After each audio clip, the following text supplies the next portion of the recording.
Fala galera, Boni e Dani aqui mais uma vez. Bom, hoje eu vou trazer uma crítica diferente. Algumas pessoas me perguntaram como é que eu faço para analisar os filmes e séries que eu trago aqui no canal. Bom, aqui eu vou trazer como eu faço, como eu analiso antes de trazer, né? De primeiro ao último item. Claro, eu não sou um profissional analisa de 20 a 30 categorias, assiste por várias vezes o filme.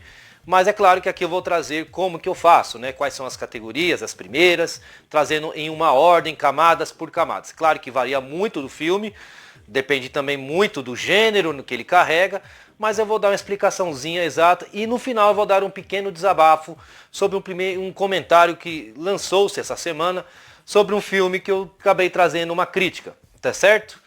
Chega de enrolação, roda a vinheta.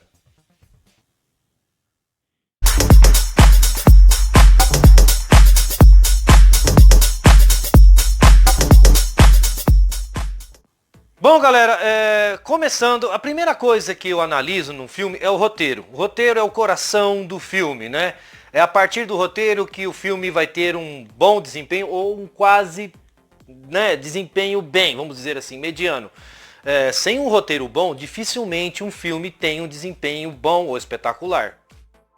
Muitos e muitos filmes têm roteiros medianos e quando a gente chega lá, a gente vê um grande elenco, né? Uma história que poderia ter grandes ideias, mas por um roteiro mal escrito e muito ineficiente, o filme não vai para frente. Então a primeira coisa que eu analiso é o roteiro, um roteiro bem escrito, com um ótimo diretor, com grandes ideias, um grande elenco e com uma grande produção e entre outras categorias, tem tudo a dar certo. Existem algumas pessoas que fazem análise, que qualificam o filme pela emoção, pela sensação de assistir. Bom, se você é uma dessas, ok, mas trazer como críticas aí já é bem diferente, porque aí você está levando por um gosto pessoal, então às vezes nem o seu gosto é compatível com o gosto dos outros. Então, qualificar um filme pela sensação às vezes e trazer como crítica não é uma decisão muito sensata. Cara, eu assisti o filme do Homem de Ferro, sensacional. É um filme de se bater palmas. Mas é bom mesmo? O que você achou de tão maravilhoso que o filme carrega de bater palmas? Cara, o filme é espetacular. O Homem de Ferro, ele voa, ele atira com a mão, ele não sofre tiros. É um filme que merece o Oscar.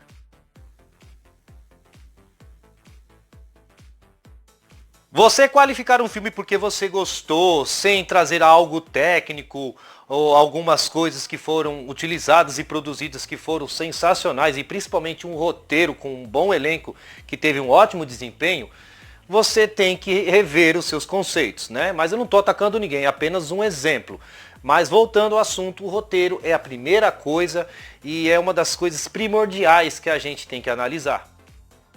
Já a segunda categoria é a direção, o diretor, né, ou a diretora. É ali que vai ter a escolha do elenco, de como o filme pode ter alguma coisa a mais do que o roteiro, uma adaptação que melhore. Mesmo que o roteiro às vezes seja mal escrito, às vezes um diretor traz grandes ideias e o filme tem uma grande rodagem espetacular. Então o diretor é a segunda coisa que eu qualifico.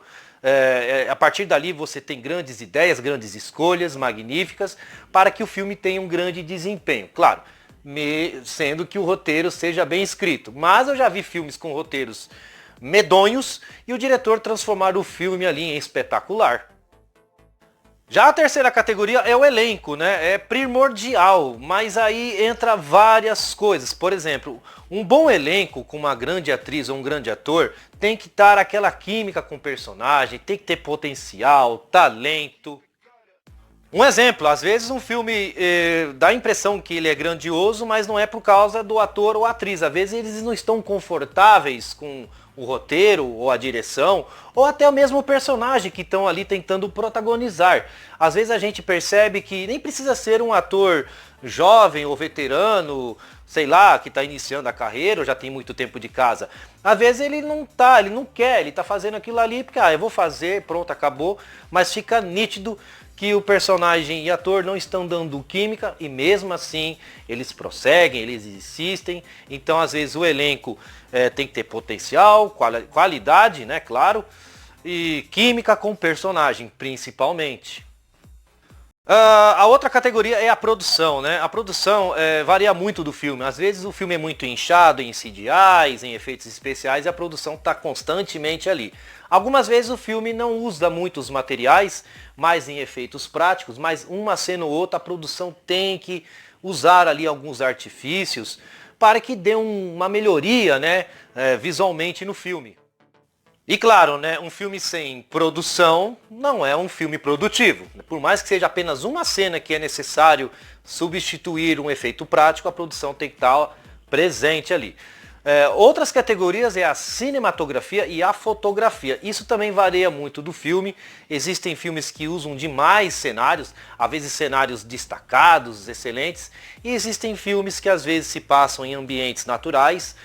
Alguns utilizam cenários que ficam nítido que o plano de fundo é um cenário mequetrefe, mas outros são bem aplicados, com grandes paisagens, ótimas fotografias, e também conta também em lugares onde há muita gente, por exemplo, um filme em Washington, em Nova York, em Londres, e até conta em filmes que estão em desertos, ou então em lugares gelados, como Alasca, Antártida. Então, a cinematografia e a fotografia e o cenário tem que estar bem ali adaptado, em perfeitas condições em uso.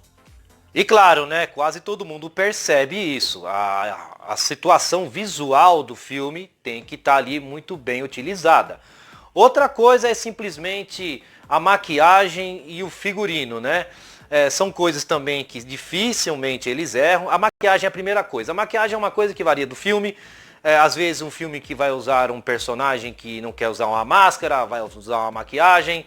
Temos o exemplo do Jack Sparrow com Johnny Depp, que usou 5 filmes aquele visual. Às vezes o filme utiliza a maquiagem como um soldado de guerra que sofreu muitos efeitos colaterais durante uma batalha. A gente vê ali as cicatrizes. Então a maquiagem ela está presente em todos os gêneros de filme.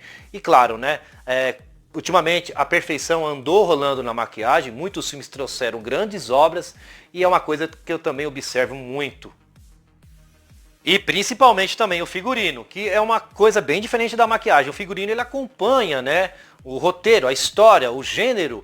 Um filme, por exemplo, de 1800 e tralalá, a gente vai ver um figurino adequando ali aquela época. Mas às vezes não é necessário apenas colocar aquela roupa, ou aquele uniforme, aquela fantasia. Tem que ter um destaque maior que chame a atenção, né? Um belo vestido, ou um belo terno diferente, algo assim. Um exemplo é simplesmente os filmes de super-heróis, né? Nem sempre a fantasia é idêntica à lá das HQs, né? Às vezes é um azul um pouco mais escuro, que era para ser mais claro, alguns detalhes estão diferentes. Então isso varia muito também, não só do filme, mas como também do personagem e, claro, das ideias que vêm lá da direção. Bom, e pra gente terminar, trilha sonora e edição de som. São duas coisas totalmente diferentes que eu observo. A trilha sonora, às vezes a gente vê um trailer onde tem aquela trilha sonora empolgante, fantástica, e nem sempre no filme, quase, né? Sempre não é usada. A trilha sonora, para mim, ela tem que ter 2 enquadramentos. O primeiro, ela tem que acompanhar o tom e o ritmo perfeitamente, né? Em sintonia, não pode ser uma coisa desalinhada. E tem que ser uma trilha sonora que se apegue ao gênero, ao personagem, que você sinta, né? Conforme as cenas vão rolando, tanto dramatizadas como de ação e movimento, ela tem que estar ali acompanhando e ligada ao personagem e ao gênero do filme. E acreditem, isso faz diferença. Outra coisa é a edição de som. Mas o que é edição de som, sistema de áudio? Bom, eu qualifico a edição de som mais ou menos assim. Um carro que está ali rapidamente, bate em outro, você sente a batida pela edição de som. Uma grande luta corporal, com vários golpes, você sente o golpe, você ouve, ou então tiros, bombas, um avião passando, tudo isso é edição de som, né? É uma coisa que dá algo a mais, você sente a pegada do filme, tanto em ação, de ficção e aventura e etc. E claro, né, existem mais e mais categorias que eu poderia trazer aqui, mas varia muito do filme, né? Como eu disse, eu não sou um profissional, mas Eu diria que isso que eu acabei colocando dá o quê? De 80% a 90%, mas não são de todos os filmes. Existem filmes que não existem alguns elementos que eu acabei apresentando aqui. E existem filmes que apresentam mais do que eu acabei dizendo aqui. Bom, galera, essa foi uma análise que eu acabei trazendo, né? Algumas pessoas perguntaram para mim, então tá aí. Espero que elas observem, né? Vejam como é que eu faço. Mas varia também muito da pessoa, né? Existem pessoas que analisam diferente, mas cada um, cada um. Agora um pequeno desabafo. Alguns dias atrás um comentário veio sobre uma crítica que eu acabei trazendo da Ilha da Fantasia. Eu assisti o filme, eu dei uma nota 6.4 e mais ou menos o comentário dizia assim: por causa disso você não deu um filme como maravilhoso. Bom, eu vou fazer um resuminho rapidinho. Eu dei 6.4, eu até achei que exagerei, mas para mim 6.4 é mediano para bom. Eu poderia ter dado 6, 5.8, a gente também erra. Mas a única coisa que eu qualifiquei nesse filme de bom foi o roteiro. O roteiro ele é bem escrito, mas infelizmente caiu nas mãos erradas.